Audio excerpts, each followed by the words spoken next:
안녕하세요. 한영숙 목사입니다. 요한복음 4장 35절부터 38절 말씀을 읽겠습니다. 너희가 넉 달이 지나야 추수할 때가 이르겠다 하지 아니하느냐. 내가 너희에게 이르노니 눈을 들어 밭을 보라. 휘어져 추수하게 되었도다.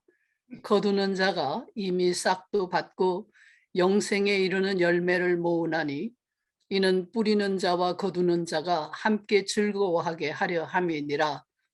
그런즉 한 사람이 심고 다른 사람이 거둔다 하는 말이 옳도다.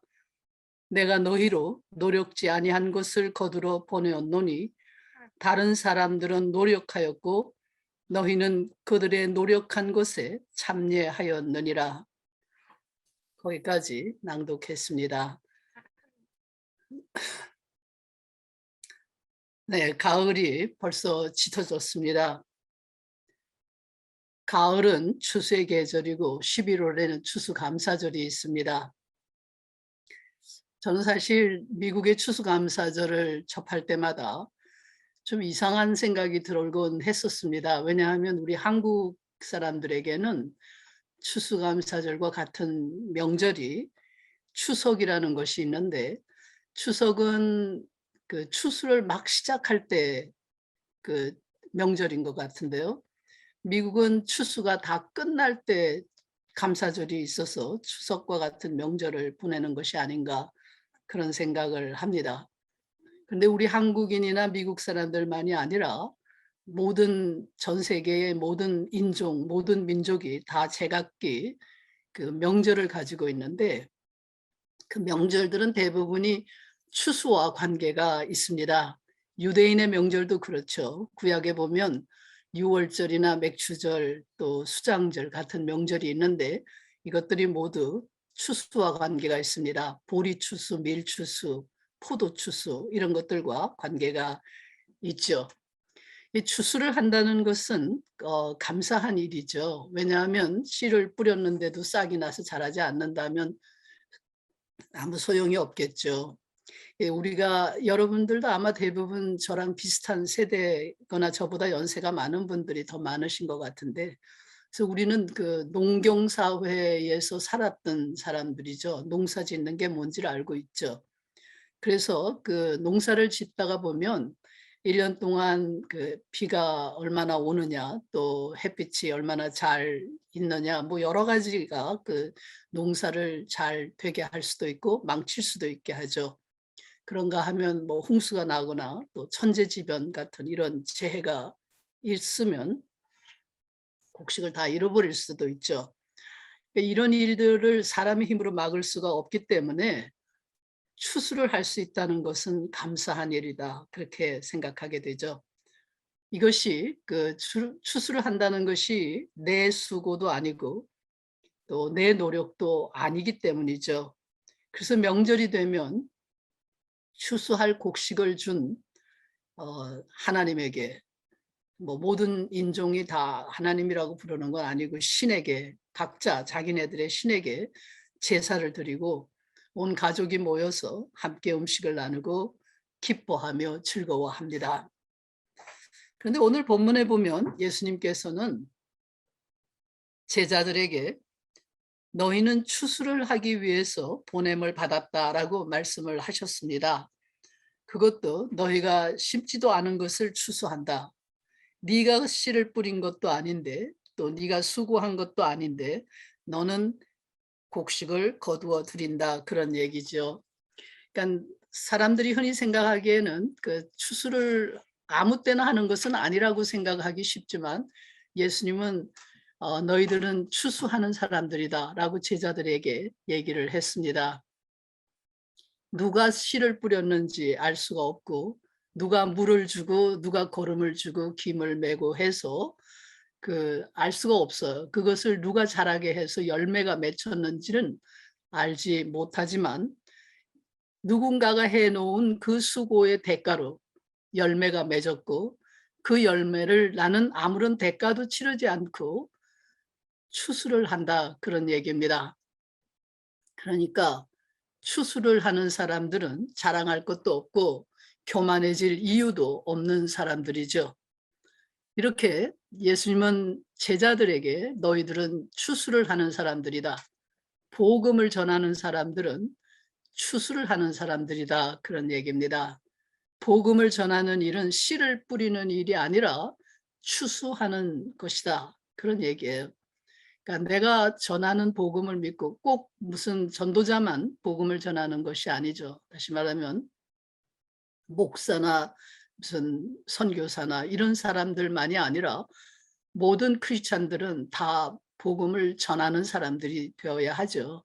그래서 우리가 전하는 복음을 믿고 누군가가 구원을 받는다면 그 사람들을 가리켜 그 구원받는 사람을 우리는 영생에 이르는 하늘나라의 열매라고 말을 하죠. 그런데 그 하늘나라의 열매를 맺히게 되는 것은 그 어떤 사람이 내가 전하는 복음을 듣고 그 말씀을 받아들이고 예수를 믿고 구원을 받는다면 그 사람은 내가 준비시킨 사람이 아니라 그 복음을 받아들일 수 있도록 누군가가 준비를 시켜 놓았다. 그런 얘기죠. 그 말씀을 받아들일 준비가 되어 있었다. 그런 얘기입니다. 그가 어떻게 해서 그 말씀을 받아들일 수 있게 되었는지는 우리는 잘 모르죠. 한 사람이 태어나서 자라고 살아가는 과정 속에서 그 사람에게 영향을 미친 사람들이 있을 것이고 또 많은 사건들이 있을 것입니다. 그래서 그 모든 것들을 통해서 그 사람은 복음을 받아들일 준비가 되었다. 그런 얘기요. 그 뭐 어떤 사람들은 젊어서 복음을 받아들일 수 있고 어떤 사람은 아주 나이 많아서 복음을 받아들이는 그런 사람들도 있습니다. 그래서 그 누가 그들을 준비시켰는지 우리는 모른다. 그런 얘기는 결국 그 사람을 준비시킨 분은 하나님이시다라고 우리는 말할 수밖에 없죠. 하나 예를 들어 보겠습니다. 세계적으로 유례가 없을 정도로 빠른 성장을 해온 오늘의 한국 교회를 위해서 씨를 뿌린 사람들이 누구였을지 생각해 보면 가깝게는 개신교의 선교사들을 생각할 수 있겠죠. 그리고 조선시대 말기에 천주교인들을 생각할 수 있습니다. 조선시대 천주교인들은 대부분이 유학자들이었습니다. 이게 사실은 굉장히 특이한 현상이고 어떤 나라에서도 이런 일은 없었는데 그 한국의 천주교는 그 천주교 역사상 가장 많은 순교자를 낸 그런 나라입니다. 유교를 국가의 근간으로 삼았던 그 조선 조정이 그 4번의 큰 사화가 있어가지고 사화를 통해서 수많은 천주교도들을 죽였습니다. 정확한 뭐 몇 명이다 그런 얘기를 지금 제가 말씀드리고 싶지는 않지만 세계사에서 가장 많은 순교자를 낸 그 천주교 캐톨릭 순교자가 많이 난 나라가 우리 한국입니다. 그래서 한국의 천주교가 전해진 것도 역시 아주 특이한 그런 과정을 거쳤습니다. 왜냐하면 한국의 천주교는 이 유교를 숭상했던 조선에 조선이 거의 망해가고 있었는데 그것을 바라보는 그 실학파 유학자들, 그러니까 유생들이죠. 이 사람들이 이 유교를 가지고서는 뭐 성리학이니 뭐 이런 주자학이니 하는 뭐 이런 것들 가지고서는 도저히 이 망해가는 조선을 구할 수 없다라고 생각을 했기 때문에 이 사람들이 그 유학자들을 중국에 보내가지고 천주교를 근데 그 당시에 이들은 천주학이라고 그랬죠. 그 천주학을 배워오도록 했습니다. 그래서 그 천주교가 한국에 들어온 것이 한국의 유학자들에 의해서 유생들에 의해서 천주교가 들어왔다, 기독교가 들어왔다는 것을 우리가 안다면 이게 유교가 복음의 씨를 우리 한국인들에게 뿌리는 그런 그 역할을 했다라는 그 역설적인 얘기를 할 수가 있죠. 그래서 유교의 영향이 있었다. 그렇게 볼 수도 있죠. 그리고 뿐만 아니라 우리 그 한국의 기독교인들에게는 그 종교적인 우리 민족의 오랫동안 한 2000년 동안 기원 후 아마 30년대로 기억하는데 30몇 년으로 알고 있는데 그때 유교와 불교가 우리 한국인들에게 들어왔죠. 그래서 유교뿐만이 아니라 그 불교도 2000년 동안 한국인의 종교적인 심성을 형성하는 데 공헌을 했습니다.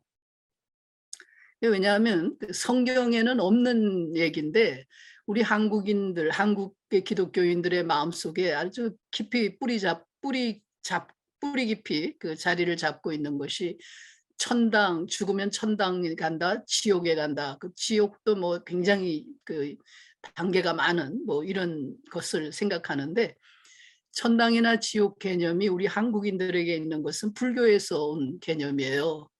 그러니까 불교의 영향을 받고 있다. 불교가 뿌린 씨를 우리 한국 교회가 거두고 있다. 그렇게 볼 수가 있죠. 뿐만 아니라 그 원시 종교인 무속신앙, 그러니까 무교라고 불리기도 하는데 무속신앙의 기초를 둔 기복신앙, 이 무속신앙의 영향, 그 기복신앙의 한국교회를 급속하게 성장하는 데 영향을 끼쳤죠. 그 무속신앙의 영향을 얼마나 뿌리 깊게 우리 한국교회가 영향을 받고 있는가 하는 건 말할 필요가 없습니다. 사실 이렇게 알 수 없는 수많은 사람들이 뿌려놓은 씨가 자라서 열매를 맺히고 그것이 오늘날 전도자들이 기독교인들이 추수를 하고 있습니다. 그래서 그것이 오늘의 한국교회입니다. 그러니까 오늘의 한국교회를 이해하기 위해서는 오늘날의 한국 크리스찬들을 이해하기 위해서는 유교, 불교, 무교 그것뿐만 아니라 또 더 많이 있죠. 뭐 도교니 뭐 여러 가지 영향을 미친 것들이 있는데 그런 것들을 모두 다 이해해야만 생각해야만 된다 그런 얘기입니다. 근데 물론 추수를 하는 사람들은 또다시 다른 씨를 뿌리고 있다는 사실도 부인할 수가 없습니다. 예수님도 그렇게 말씀을 오늘 본문에서 하셨습니다. 우리가 추수를 한다고 노력을 하는데 본인은 추수를 하기 위해서 열심히 노력을 했지만 자기는 동시에 씨를 뿌리고 있다라고 하는 사실을 부인할 수가 없어요.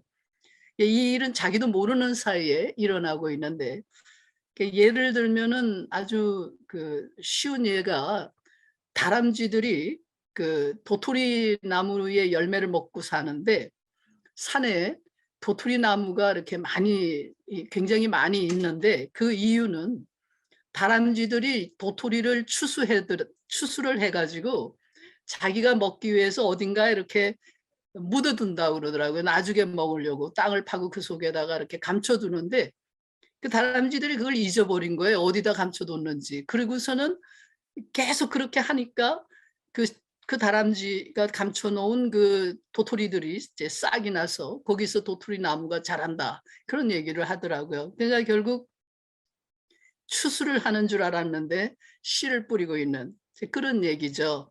사실은 그런 의미에서 여기서 이제 조금 오늘 본문의 뭐 직접적인 얘기는 아니라고 하지만 교회가 우리 전도자들이 전도를 할 때 예를 들면 옛날에 많은 제 어릴 때도 그런 일들이 많이 있었지만 애들 보고서 뭐 사람들 보고 야 교회 가자. 교회 가면 뭐 이런 것도 주고 저런 것도 주고 뭐 그런다더라. 뭐 그러니까 가자. 이런 식으로 물론 우리가 전도를 해드리죠.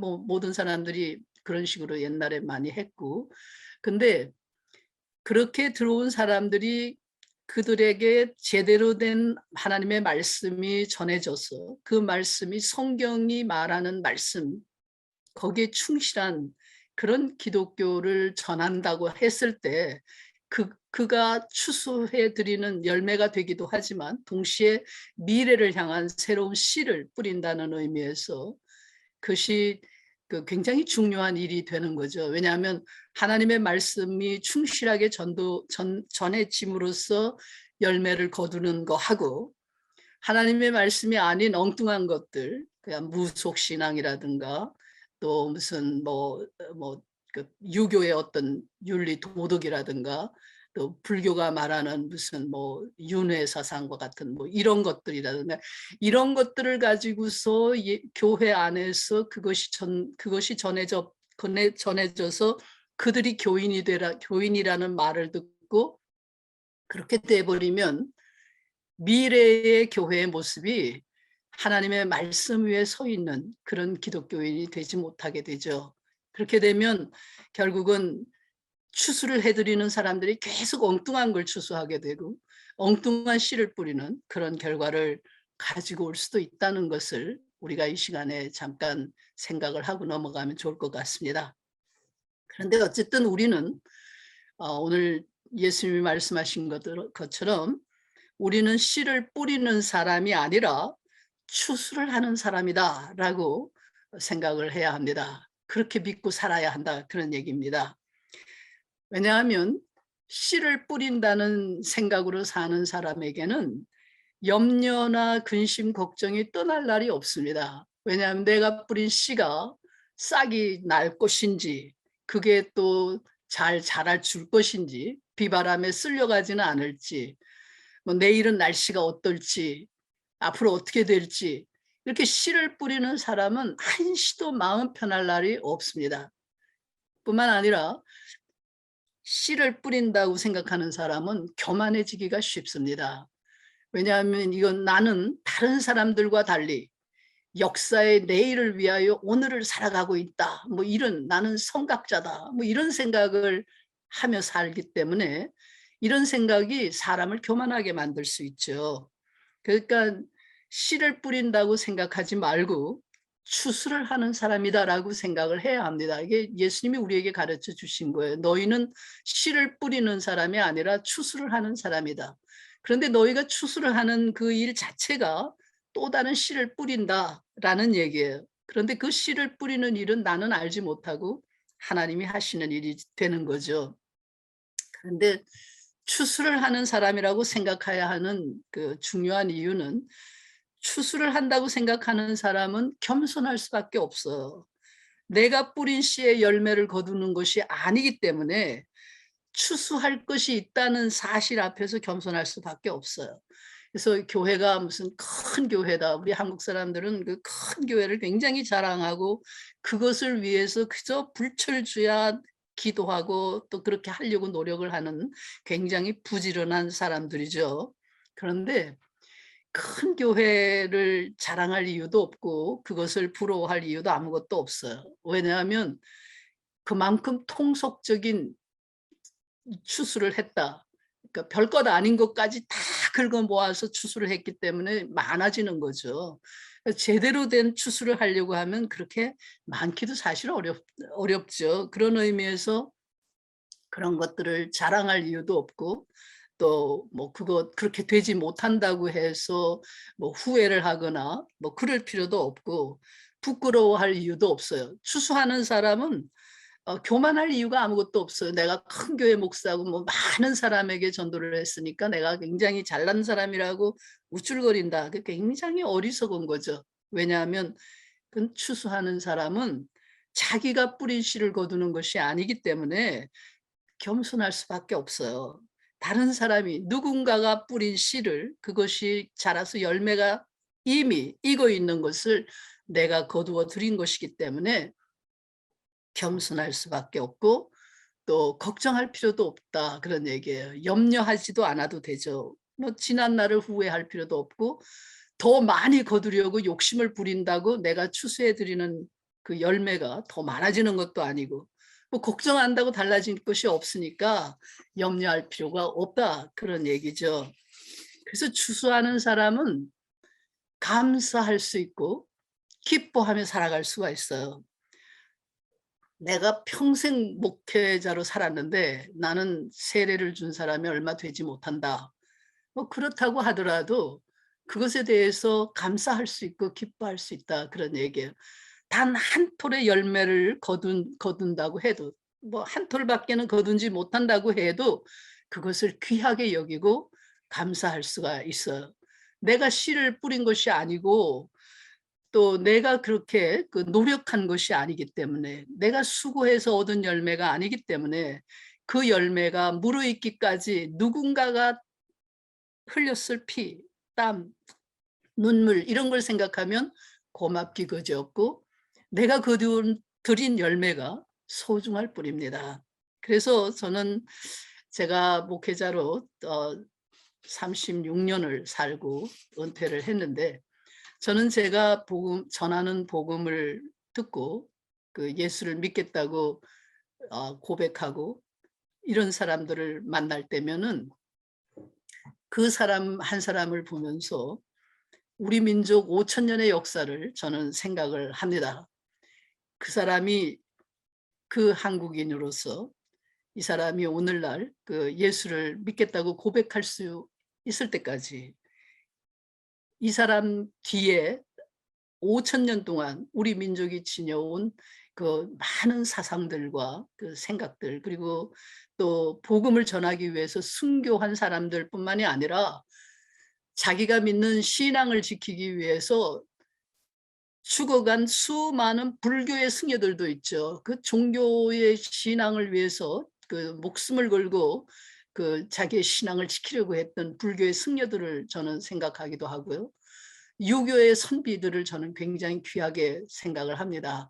이제 타락한 유교의 무슨 뭐 유생들, 타락한 그 유교의 정치가들이 아니라 그 유교의 선비 사상을 지키고, 그리고 그 선비다운 그 삶을 살기 위해서 그야말로 경전을 그 굉장히 소중하게 여기면서 그것을 연구하고 그걸 지키려고 애썼던 그런 선비들을 저는 생각을 합니다. 그래서 그 내가 알지 못하는 수많은 사람들이 흘린 피와 땀과 눈물로 뿌린 씨가 자라서 오늘 내가 전하는 복음이 열매를 거둘 수 있다라고 생각을 하기 때문에, 저는 그 한 사람을 보면서 그런 우리 민족 5천 년의 역사를 생각을 하곤 합니다. 또한 그뿐만이 아니라 이 사람이 태어나서 자라기까지 이 사람이 겪었을 삶의 여정을 생각해 봅니다. 이 사람이 겪었을 고난과 풍파와 눈물과 애환, 성공과 실패, 이런 것들 속에서 이 사람과 함께 했을 수많은 사람들, 그리고 그에게 들려져 왔을 수많은 말들, 그 말들을 생각합니다. 우리가 전하는 복음이 말이죠. 예수님의 말씀, 하나님의 말씀을 우리가 전하고 있는데, 그 내가 전하는 말씀이 그 사람에게서 열매가 그 받아들여진다는 것은 그 말을 받아들일 준비가 되어 있었기 때문이거든요. 그래서 그 모든 것들, 그 모든 사람들, 그 뒤에, 이 사람 뒤에 있는 그 모든 것들을 생각하면 그것들과 함께 계시는 하나님의 손길, 하나님이 하셨다. 하나님이 이 사람에게 그런 사람들을 보냈고, 하나님이 이 사람을 한국인으로 태어나게 만들었고, 하나님이 이 사람에게 이런 말들을 들을 수 있게 했고 하는 그런 것들을 생각하면서 하나님의 손길이 그에게 미쳐 있다고 하는 것을 생각하며 경이로움, 신비로움, 그런 걸 느끼고 감격스러워하고 기뻐합니다. 복음을 전하는 사람만이 아니라 모든 사람의 삶이 이와 같습니다. 사실은 사업을 하는 사람들도 마찬가지일 겁니다. 사업을 하는 사람들이 어떤 물건을 만들어 판다고 했을 때 그것을 받아들일 수 있는 준비가 이미 되어 있기 때문에 그것이 이렇게 잘 팔리는 걸 거고, 아직 준비가 되어 있지 않은 사람들한테 뭘 팔려고 하면 잘 되지 않을 겁니다. 그런 의미에서 그 모든 사람은 다 추수를 하는 사람들이다, 그렇게 생각을 하고 사는 것이 옳다, 그런 얘기입니다. 예수님의 말씀이 우리에게 너희는 추수를 하는 사람들이다. 그래서 염려하고 근심하고 걱정하고 이런 것들은 하나님에게 맡기고, 왜냐하면 씨를 뿌리고 열매를 맺도록 그 햇빛을 주시고 비를 주시고 돌보시는 하나님, 사람들을 보내고 그 사람들에게서 어떤 그 경험을 하게 하고 누구를 만나게 하고 하는 모든 것들은 하나님께서 하시는 일이니까 그 염려와 근심 걱정은 하나님께 맡기고 너희는 추수하는 사람의 감격과 감사와 기쁨 속에서 살아라고 우리에게 말씀을 하신 겁니다. 그래서 사도 바울은 우리를 향해 이렇게 말씀하셨죠. 항상 기뻐하라. 쉬지 말고 기도하라. 범사에 감사하라. 이것이 그리스도 예수 안에서 너희를 향하신 하나님의 뜻이라고 했습니다. 이 추수의 계절, 가을이라는 계절, 우리 인생의 가을, 어쩌면 겨울에 접어드는 이 추워지는 이 계절에 우리가 씨를 뿌리는 자라기보다는 추수하기 위해서 보냄을 받았다. 내가 추수하는 사람이다. 라는 그런 생각을 하면서 감사와 기쁨으로 사시기를 바랍니다. 기도하겠습니다. 하나님 아버지, 한 해가 저물어가는 이때에 우리가 추수하는 사람들이라는 것을 알게 해 주시니 감사합니다. 금년 한 해를 감사로 마무리할 뿐만 아니라 우리의 인생이 하나님의 은혜로 풍성한 추수를 했노라고 고백하는 우리 모두가 되게 해 주시옵소서. 예수 그리스도의 이름으로 기도합니다. 아멘.